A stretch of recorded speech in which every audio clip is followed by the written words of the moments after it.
Hello hi. ఈరోజు పూరి ఎలా తయారు చేసుకునే విధానాన్ని నేను చూపిస్తున్నాను. మొదటిగా పిండి చేసుకొని అందులో ఉప్పు వేసుకోండి కాసేపు కొద్దిగా. తర్వాత వాటర్తో పిండిని ముద్దగా చేసుకొని చాలా చక్కగా కలుపుకోండి. పిండి చపాతి పిండి ఎలా అయితే కలుపుకుంటామో అదేవిధంగా పూరి పిండి అదేవిధంగా కలుపుకోవాలి.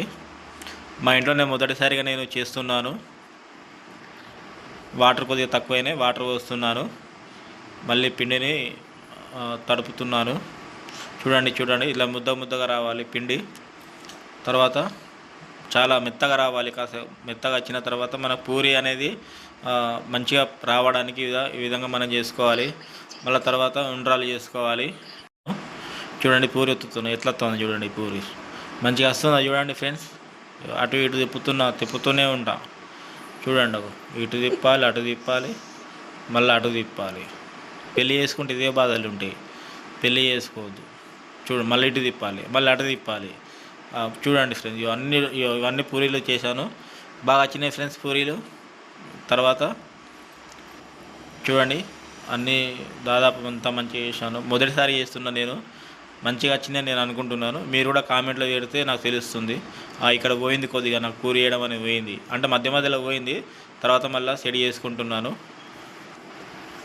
చూడండి, చపాతీని ఎట్లయితే విధంగా చేస్తామో చిన్నగా చేసుకోవాలి. చపాతీ అయితే పెద్దగా చేస్తాము, దీన్ని చిన్నగా గుండ్రంగా చేసుకోవాలి. గుండ్రంగా చేసుకోవాలి. ఇక పిండి రాకపోయేసరికి నేను అదేంది మన పిండి చల్లుతున్న దాని మీద పూరి కాకపోయేసరికి.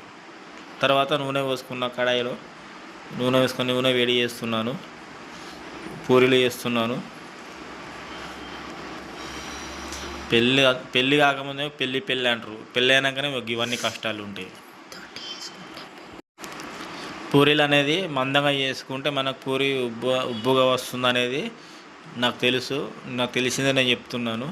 ఇక్కడ కొద్దిగా నూనె గరం కాకపోవడం వల్ల కొంచెం లైట్గా ఉబ్బింది, అంతే, లైట్గా పొంగింది.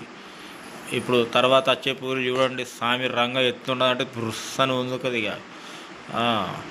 హలో గాయస్ అంటాము, మళ్ళీ వీడియోలు తీస్తుంటాము.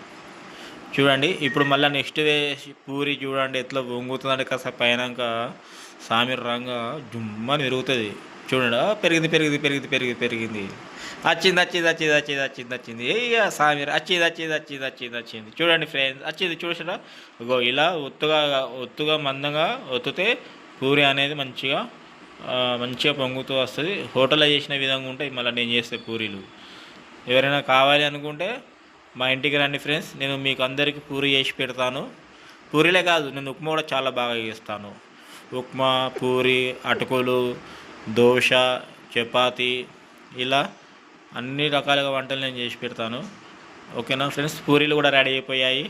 ఇప్పుడు స్పెషల్ స్వీట్ ఏంటంటే మ్యాంగోతో చేసిన గుడాంబ అంటారు చూసారా. ఆ మ్యాంగోతో గుడాంబతో తింటే సామిర్ రంగా సూపరు. ఒక్కొక్కరికి నోరూరాలి.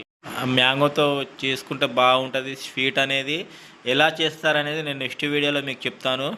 పూరి కాంబినేషన్ కానీ చపాతీ కాంబినేషన్ తింటే నోరు ఊరిపోతుంది.